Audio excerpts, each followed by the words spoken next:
Now we will apply the 5-step process in several scenarios. Let's work on step number 1. Step number 1 is about the contract. So first we have to identify a valid contract with the customer. What is a contract? A contract is an agreement between two or more parties. And the contract actually establishes the rights and obligations of both parties. And it can be written, it can be oral, or it can be just implied, not neither written, not it's mentioned orally. But remember, revenue is recognized only when there is a valid contract, and there are 5 components for a valid contract that you have seen for Tyler's and the coffee bean shops examples. Contract should have a commercial substance. Some business is happening between two or more parties. Contract should be approved by both parties, customer and the company. The contract should identify the rights of both parties. And of course, if there is a business or commercial substances, there should be a payment or prices exchange. So that payment terms should be identified in the contract, and it also should ensure that the consideration or payment will be collected. So these are the 5 components of a valid contract. Again, contract could be written, oral, or it just could be implied. So this is the main concept of step number 1, identify the contract. So now here we will see one example. On March 25, Margo Corporation enters into a contract to transfer a product to Sun Yun on July 31st. The contract is structured that Sun Yun is required to pay the full price of the product on August 31st, which is $5,000. The product that Margo is selling, the cost is $3,000. And there is one other information. Either party can terminate the contract without any compensation. Now, what happened? Look, Margo delivers the product to Sun Yun on July 31st. Now, first, let's figure it out whether there is a valid contract or not. Yes, of course, it's a valid contract. There is a commercial substance. A product is exchanged and the price is also determined. Looks like both parties agrees that in exchange of $5,000, Sun Yun agrees to purchase the product, and both parties can terminate the contract, and the payment is also identified, and it's also probable that Margo will be able to collect the money from Sun Yun. Now Margo delivered the product to Sun Yun on July 31st. What journal entry we will record here? So July 31st, when Margo delivers or transfers the product, this journal entry will be recorded. First, they will record the sales revenues. They are recognizing the sales revenues. Account receivable, at this point, it's a receivable, $5,000 debit, and sales revenues credit. This is recording the sales revenues. Very basic journal entry that you did in Accounting 221. Then at the same time, Margo, the selling corporation, will record the cost of goods sold. So cost of goods sold is an expense. They will debit cost of goods sold because the product they sold, it cost $3,000. Cost of goods sold debit $3,000. And inventory, one product this $3,000 inventory is gone, so they will credit inventory $3,000. So they recorded this transaction on July 31st. Then what happened that according to the contract, Sun Yun made the payment on August 31st. August 31st, Margo Corporation will record cash debit. Margo received cash from Sun Yun, and they have to remove account receivables. Look at the dates here. March 1st, they did the contract, but they did not record anything during the day they signed the contract. When did they start recording? When a party performed some task, when a party did something, that means when the good is transferred or price is received. So remember, one key feature for revenue recognition is that it's not the day when you sign the contract, it's the day when one party performs something. whether it's the goods is transferred or whether payment is received. Right. So on March 1st, a valid contract is signed. They didn't record anything. They only record when they transfer the goods, because when they transfer the goods, assets, liabilities, all those type of changes happen. Right. So they will record only when they transfer the goods and when they receive the payments. So this is a very basic, simple example of recording revenues. Step 1. We are still in step 1, valid contract, but one of the major aspects of a valid contract is that your payment terms are identified and it's probable that you will collect those money from your customers. So collectability is an issue. Not every time all companies will be able to collect the entire amount from their customers. Right, so we'll see one example. Specialty chef sells assortment of knives to numerous customers and they sold it for $800,000 and they transferred all of their knives to its customers and they know that the collection is probable, but they also figured it out that 2% of the receivables will not be collected. It's a very common scenarios when you have credit sales, you may not be able to collect entire amount. So now the question is, how much revenues should specialty chef would recognize in November? So they should recognize the entire amount, $800,000 as revenues, because they already send those knives to the customers. Now these will be their gross revenues, right? So they will debit account receivables, credit sales revenues. They will also record cost of goods sold.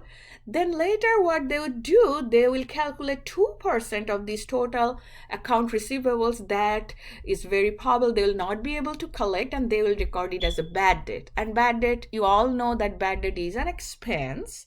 So it will be on your income statement as an expense and will reduce apparently your sales and will negatively impact on your net income. So this is how we record our revenues, and if there is a probability that you may not be able to collect all of your revenues, we show it as a bad debt. So we just finished step 1, which is identify a contract, which has an important component of collectibility. Now we will look at step 2. Step 2 is about performance obligations, and we have to identify whether there is one or more than one performance obligations. So what is a performance obligation? It's a promise that the seller or the company makes to its customer to provide a distinct product or service.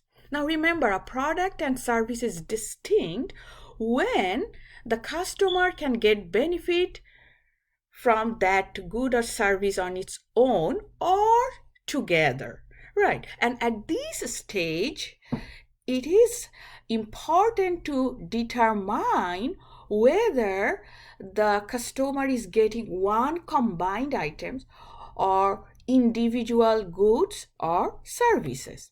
So now we will see some examples. Assume that General Motors sells a car to Olympic auto dealers at a price that includes 6 months of telematics services, such as navigation and remote diagnostics. So this is called telematics services. And these telematics services can also be regularly sold on a standalone basis by General Motors for a monthly fee. That means General Motors is selling cars to the auto dealers. They are also selling some telematics services. And this information also is important because even though they would not sell the car to a customer or a dealer, they could just also sell the telematics services to any car or to any customer or dealer to whom they didn't sell the car. Now, you have to determine whether General Motors sold one product or two products. Remember, here there are two products. Both are distinct and independent. Right. So one is car, another is service. Even though they would not sell the car to a person, the person may buy the car from other auto manufacturers, but they could get the telematics services. That means the telematics service is independent, not interdependent on the car. So in that case, General Motor is selling two distinct products. That means they have two performance obligations. So step 2 means we have to identify whether they have one performance obligations, one combined interdependent product, or two or more than one performance obligations. In this example, we have two separate products and two performance obligations. Now we will see another examples that one combined contract, combined product, and we'll see whether those are distinct, independent, or interdependent. Softtech Incorporation licenses customer relations software to Lopez Company. And in addition to providing the software, Softtech also performs some consulting services. And that consulting service includes that customizing the software. Right, and the total amount for that, the software plus the service for customization altogether is $600,000. The same question, whether Softtech is selling one or two products. Now look at the information. First, they're selling the software, which is of course one distinct product. And then they are providing some consulting service for customizing that software. Now look at that. If they would not sell the software, they would not do those customization, right? That means the customizing service is depending on the software. So in this case, those both product and services are combined together, and this customizing service is dependent on the software, because if there is no software, they would not provide the customizing service for that particular software.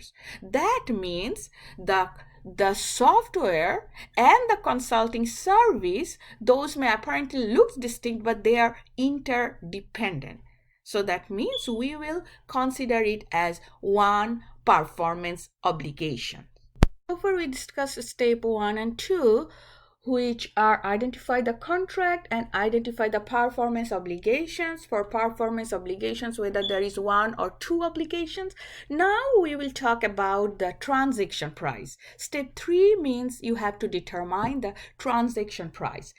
Transaction price is the amount of consideration that a company expects to receive from their customer in exchange for transferring the goods and services.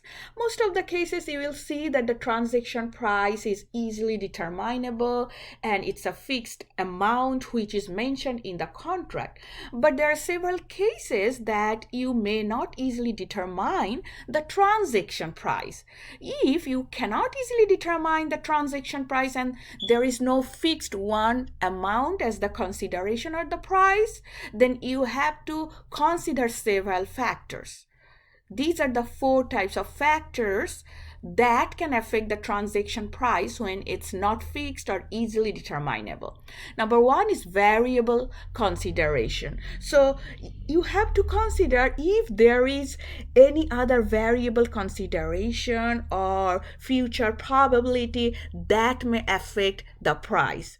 Then you have to check whether there is any significant financing component, or it could be received in near future and not immediately, and there might be some time value of money or interest rate involved in it. Some prices may not be in pure cash. So you have to consider whether there is any non-cash consideration. You may sell goods and products in exchange of non-cash items such as some securities, bonds, or stocks, or maybe any other physical assets. You also need to consider that whether there is any other things consideration payable to the customer, whether there is any volume discount or any other items that will affect your transaction price. So in a contract, when you don't see any fixed, easily determinable transaction price, we will look at these factors. Let's focus on the first item, variable consideration.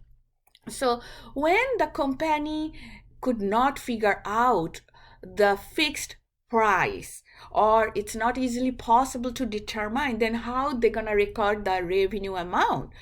In this scenario, the revenue amount may depend on some future items, discounts, or some rebates, or especially you will see very common scenario, some performance bonuses.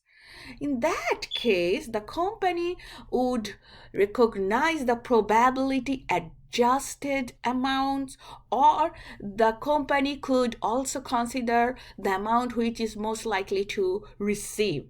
So there are several ways to do that. We will focus on two major ways. One is to calculate the expected value. That means the company will consider what are the probabilities to receive different amounts, and then the company will calculate the probability weighted adjusted expected value.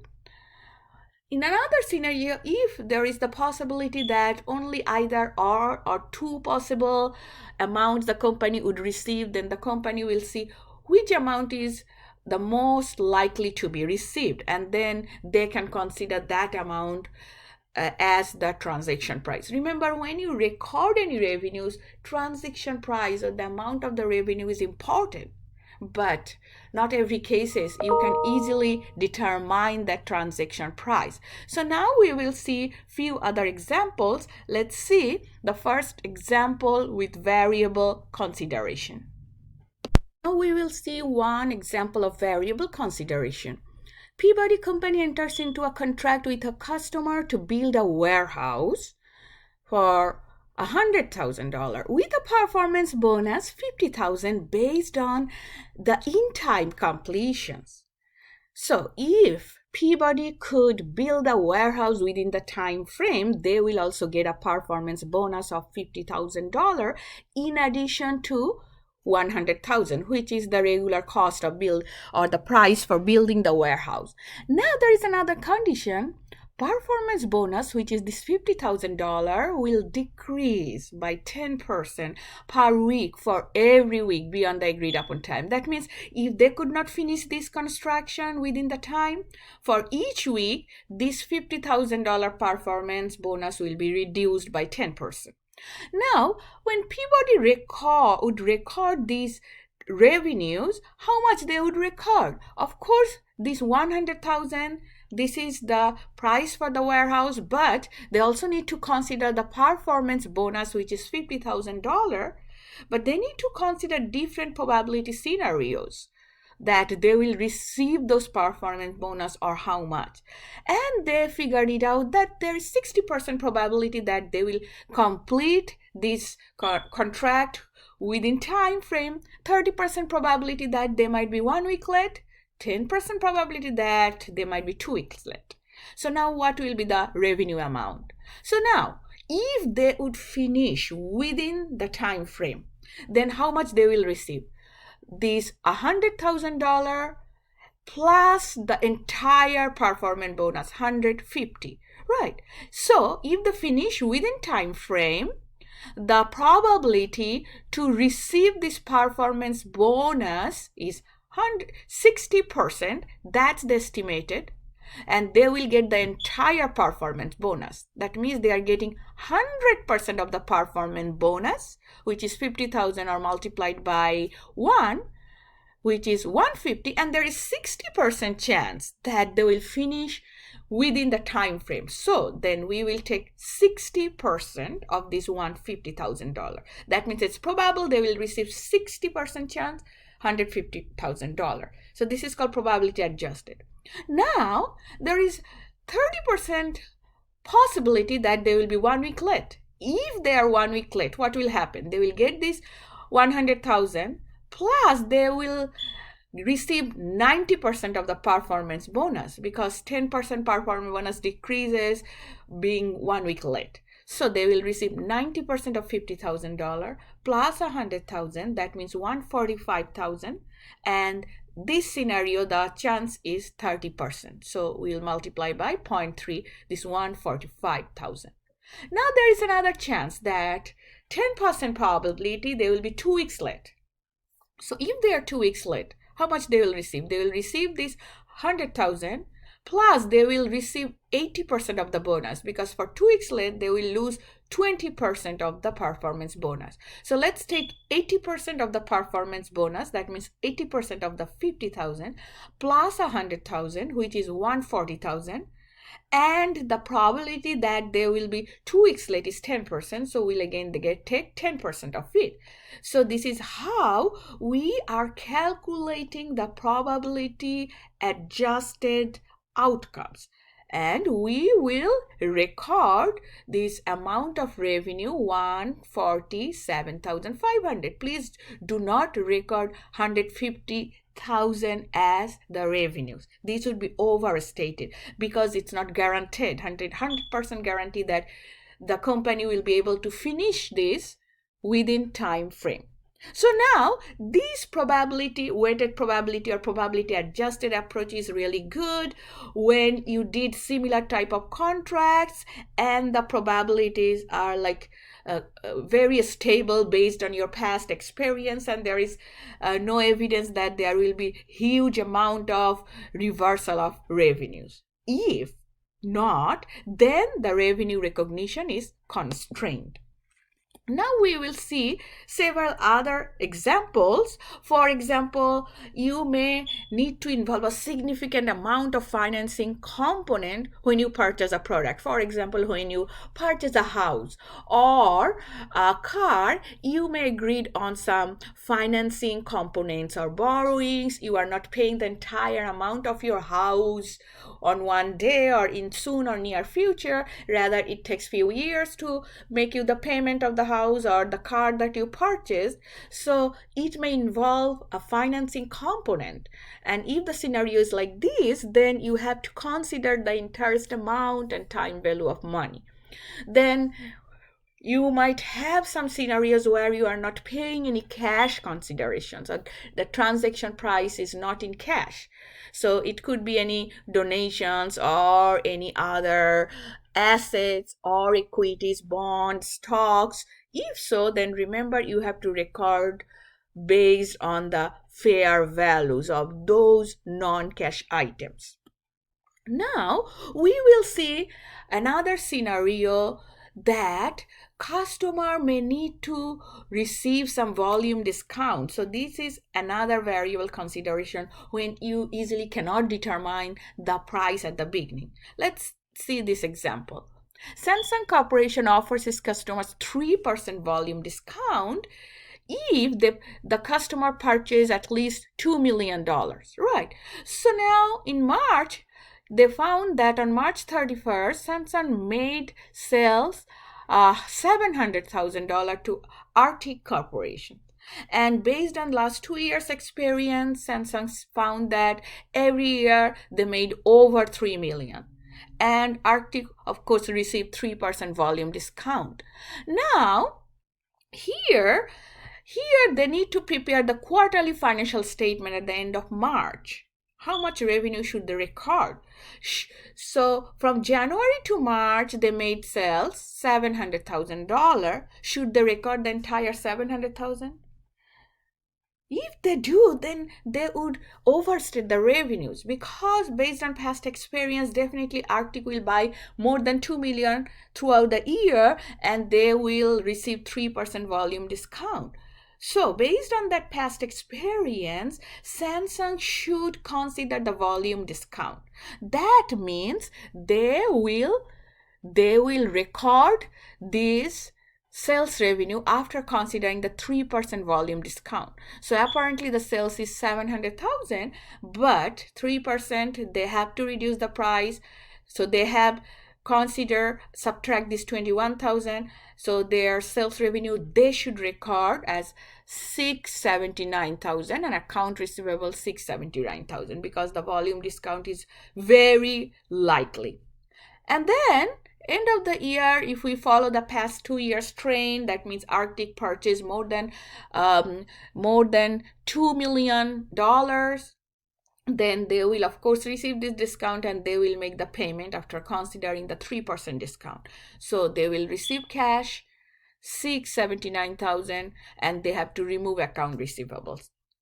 Now what if in this year Arctic's sales would not exceed this 2 million? In that case, Arctic would fail to receive the volume discount and they have to pay the full price, $700,000. How are we gonna adjust that? If it happens, then we have to debit cash. Yes, because they didn't get any volume discount, but originally we recorded account receivable 679,000, so we'll remove the account receivable 679,000 and then we will credit the rest that we thought that we have to give volume discount as sales discount 45, this $21,000, if the buyer would fail to get the volume discount. Remember, these sales discounts 45s, it's a credit item we have to show in our income statement as other revenues and gains. Now we'll discuss step 4, and step 4 is important when you have multiple obligations. That means you have one combined transaction price and you figured out you have separate performance obligations.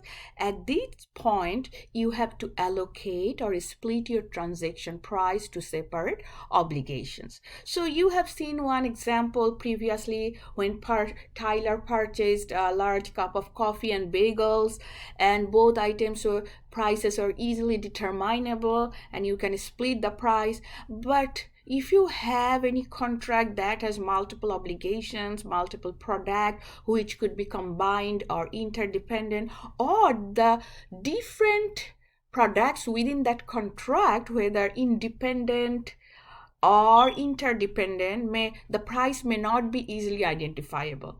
So there are several approaches how we could do that. First of all, you will figure out whether there is any specific standalone price for the specific product. If you can get the standalone price for that product or goods or services, then it's good. You can consider that. But if there is no standalone price for that specific goods or service, then we have to follow one of these approaches. So first we have to look at the market and we can determine a price based on the market adjustments. If we could not figure out any market based assessments for the price, then we will consider the expected cost for that type of product or service, and plus we will add a margin.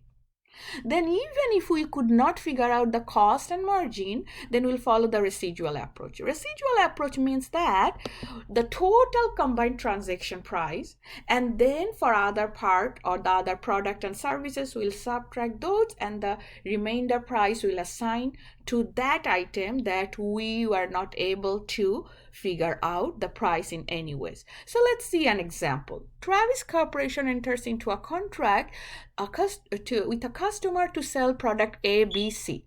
So they're selling 3 products. Let's assume that products could be independent and the total combined price is $100,000. Right, this is total price for 3 separate products. Now, 3 separate obligations. You have to split the transaction price or allocate it to these 3 products. And you figure out that product A is easily identifiable. The standalone price is $50,000. That's good. Now for product B, you could not figure out the specific price, but you use the market assessments and you figure out the price for product B should be $30,000. But for product C, you could not figure out the market assessed price or even the cost plus margin approach. So we're gonna follow the residual approach. So here, excuse me, product C, we will have the residual approach, which means after allocating $50,000 to product A that has a standalone price and $30,000 to product B that we figured out based on market assessment, the remainder of the residual $20,000 we will allocate it to product C. This is how we allocate the combined price to multiple performance obligations using different approaches to determine the price. Now, the final step is to record the revenues when each obligation is satisfied. When you have one or more product or obligations, you figure it out. whether the obligation is satisfied. So obligation is satisfied when the company transfers the goods or services and the customer has the control of the goods and services. Now that can happen at one point of time, or it can take a long period of time. So when it takes a long period of time to provide the goods and services, then the companies can recognize the revenue over time if one of the three criteria are met. Number one criteria, the customer receives and consumes the benefits as the seller performs over the period. For example, you are getting cleaning services. Okay, so you have a contract, some cleaning companies will come and clean your office or houses, and every time you receive the service, you can record every time the company is providing the service, the cleaning company can record the revenues. Second, customer controls the asset as it is created or enhanced. For example, you are building an asset on a customer's site and the customer is getting the control over it. It may take long period, couple of months or years, but you could record those as long as customer has the control of those assets that you are building there. Now here the company does not have an alternate use for the assets that they created or enhanced, right? So when the company creates any assets and the company cannot use those for any alternate purposes, right, no matter the customer receives the benefit or not, so you can also record the revenues over the period. For example, an aircraft manufacturer builds specialty jets to a customer's specification such that only the customer can use it, and it may take years. So gradually you will make the jets and the customer has the control on it or not, but there is no alternate use of that jet planes, then you can record the revenues. Now we will see one example, timing of revenue recognitions. Gomez Software Company enters into a contract with Harley Company to develop and install one customer relationship management software, CRM software. Progress payments are made upon the completion of each stage. Right, they are making a software. It may take a long time to make the software, and they will make payments based on this each stage of the software that they are making, right? And if the contract is terminated, then the partly completed software passes to Harley Company. They may not complete the contract or complete the software making. If it's in the middle and the contract is terminated, then they have to give it to Harley Company, because Gomez is prohibited from redirecting the software to another customer. That means if the contract does not exist or terminated, or they cannot complete or fulfill the making of the software, they cannot give it to other customer. So now at what point should Gomez Software Company recognize the revenues? Right. So now here, look at that. They are making the software, but it does not have any alternative use because they cannot give it to other customers, or they cannot use it because it particularly will be sent to Harley Company. So when they make progress, and they can actually recognize the revenues over time. That means you have to remember, if one of these three criteria are met, you can recognize the revenues over time. You don't need to wait until the end of the period when you complete the product or services. One of these three criteria are met, you can recognize the revenues over time. So now you will see the summary of the 5-step process. Remember, first, identification of the contract. Second, identification of the performance obligations, whether one obligation or two obligations or more than two obligations, whether the products are distinct, independent or interdependent. And then you have to determine the transaction price. If the price is not fixed, easily determinable, you consider different factors.